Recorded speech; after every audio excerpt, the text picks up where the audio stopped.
Hey everybody, welcome to this episode of Compassion and Courage, Conversations in Healthcare. I'm your host, Marcus Engel. This is the podcast where I teach compassionate communication, provide perspective, and inspire resilience. As often happens, in the studio with me, we're not even in the studio today, are we? But no, we're in our house. In our house. Living room. Which is also in our studio. Our studio is also in the house, but it's not like it's out, in the pool or something. But we have a separate off-site studio. So with me today is the Hottness. Hi. Good afternoon. How are you? Good. How are you doing? I'm doing great. Good. And actually, I'm super excited about this episode because there's a bunch of questions that we keep getting, and actually we always get, and that I had for a long time, that we're going to talk about. And I get to do this kind of little interview, and I love when I get to do that. You want to interview me? I'm going to interview you, baby. Just Okay. call me Barbara Walters, like She 20 years ago, though. I mean, not 90-year-old. 20, 40. No. I mean, okay, I'll take that. I'm 32, actually. Absolutely. Okay, so we know that you retired Elliot recently. Yeah, about 2.5 months ago now. Correct. And you're in the process, you were going to get another Seeing Eye dog. Mm-hmm. And people are always fascinated. I was the first time I went through this with you. The first dog you had, Carson, that I met, that retired, of how that would work. How do you get another dog? And so I want to talk about that today, and just what the process is. So the first thing I want to ask you is, where do you get your dogs from, and how many have you had? Okay. So all of my dogs have been trained at the Seeing Eye in Morristown, New Jersey. It is the original dog guide school in the U.S. Since 1929, when soldiers came back from the battlefields of World War I, blinded by battlefield injury.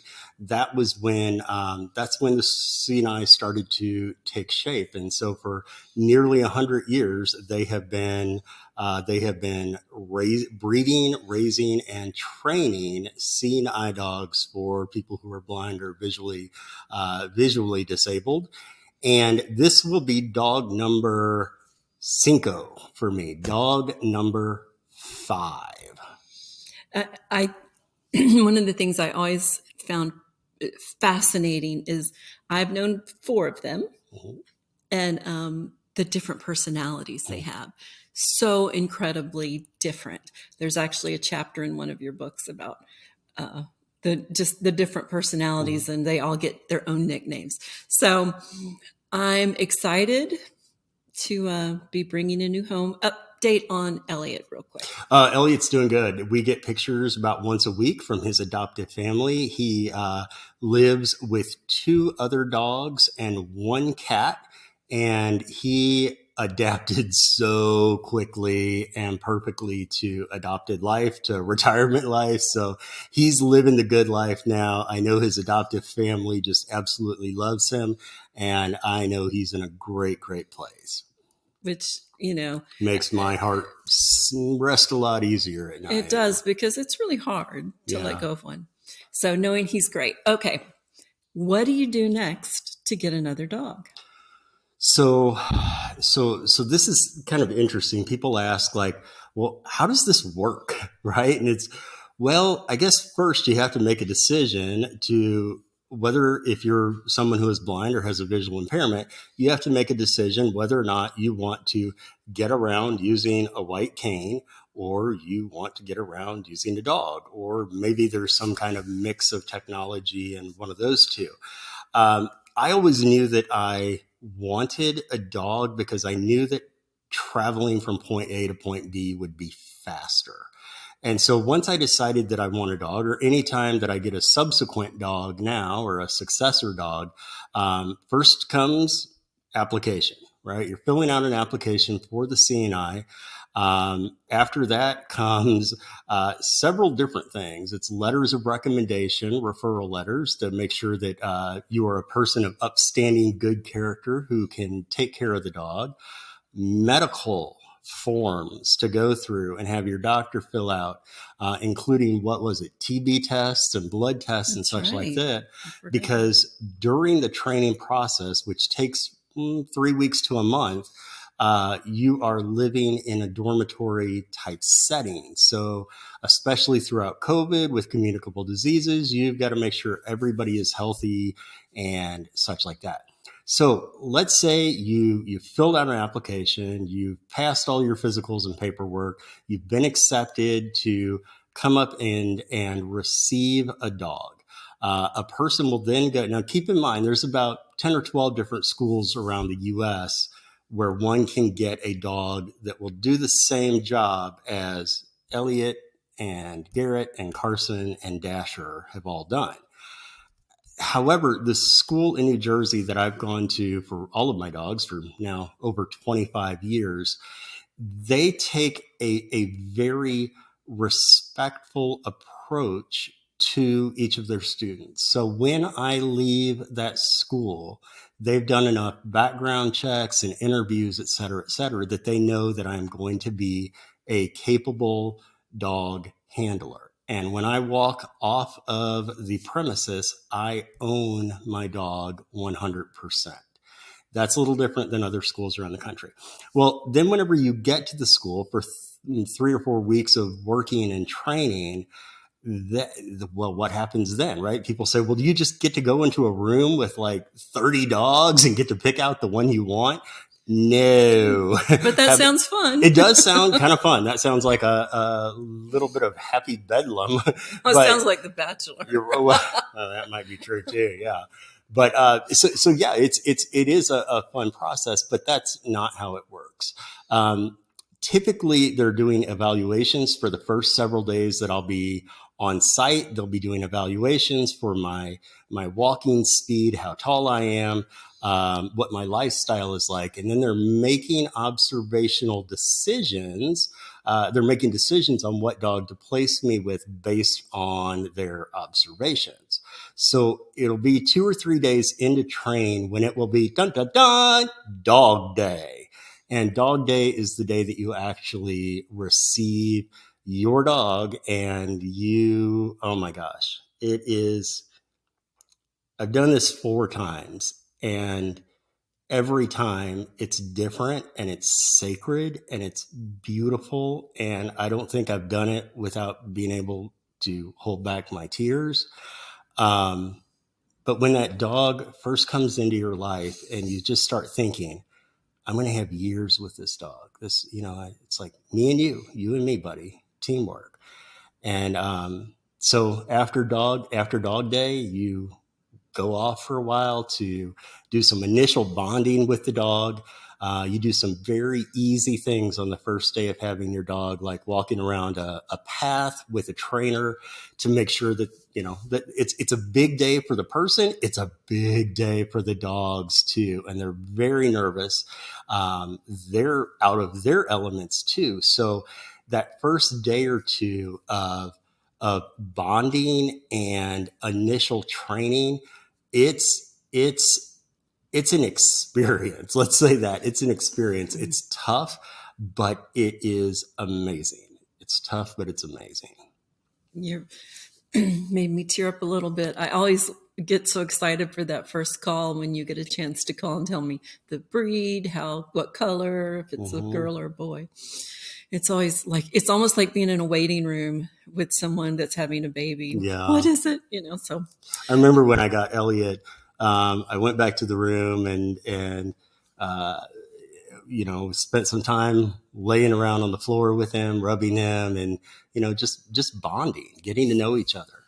And I think later that afternoon, we were all given permission to call our families and tell them what we got and such. And so, and I FaceTimed you, and you got your first look at Elliot, and he was in his harness whenever you got your first view of him, and you just, oh, he's in his harness, and he's so cute, and that was the first time he got to hear your voice, and then you were there to meet me coming off of the plane, coming home with the new dog. It is a bundle of joy after I those 3 or 4 weeks see. of training. And then you come home and the real training begins. That's when you really got to break in the dog. It is. It's so. I'm going to go back in time just for Mm-hmm. a moment. Who train? How do you train the dog? How old are they? How does a dog get trained and chosen to be a seeing eye dog? Okay, so for the last 100 years, the CNI, like I said, have been breeding, raising, and training these dogs. So the breeds are typically one of three or some cross version of Labradors, Golden Retrievers, or German Shepherds. Every once in a great while, there might be a boxer thrown in the mix, but typically those are the three breeds of dog that CNI uses. And what was the other question? Well, where do they get the dogs from? Well, they So, have their own breeding farm there. So genetically, these dogs are about as healthy as can be. This is um, they've got some of the best stock in the world for Labradors and German Shepherds and Golden Retrievers.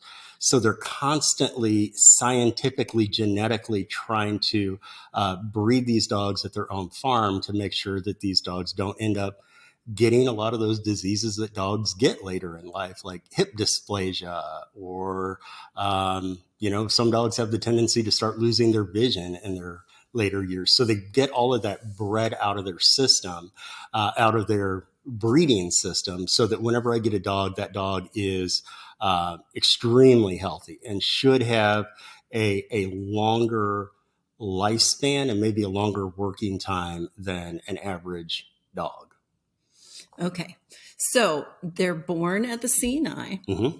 and then their very first training begins almost Almost immediately immediately. with a very special group of people who I love and admire more than I can Mm-hmm. say. So after the dogs are born and after they are weaned from their mother, they go and live with a puppy raiser for about the next year and a half. And that time, the puppy raiser is taking the dogs with him pretty much everywhere they go. Maybe that's into Manhattan if you work in New York City.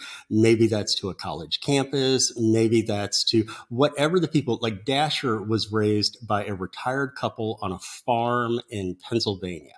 And they took him to like high school basketball games and high school football games and to like a farm implement show at a church and festivals and things like that. So the dog is constantly getting socialized so they know how to be around people and act proper in public. That lasts 18 months. And that's also done under the close observation of the seeing eye. They're checking to make sure these dogs are passing all their, they're hitting all their marks to make sure that they're going to be ready to be placed with a student like me. And they do the potty training and the Mm, baby teeth cutting hmm. and helping them learn to be well mannered at home, and they're doing all of the hard work of a Hmm. doggy Of raising a dog puppy. puppy Yeah. baby, and then they go back to the school and they turn the dog back over. Right. So puppy raisers who have the dogs for 18 months or so, they then give the dog back to the school where the dog will go through another 4 or 5 months of training how to be a seeing eye dog. And that's where they're learning left and right and to stop at stairs and to go around obstacles, all of those kind of things. But boy, when you talk about puppy raisers, people that get these cute little doggies whenever they're, just weeks old, and they get to raise them, they get to put a little vest on them and take them everywhere they go.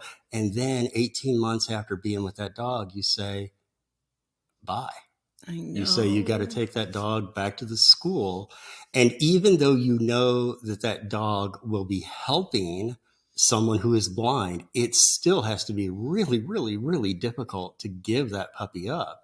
And I know there's so many people who have raised dogs for the seeing eye, and they've raised sometimes dozens of dogs for the seeing eye as puppy raisers. And I just cannot tell you how grateful I am for people who will do all of that work and all of that dedication to make sure that someone like me has a dog that is capable and prepared to go out and do this work in the real world. It's puppy raisers have my heart.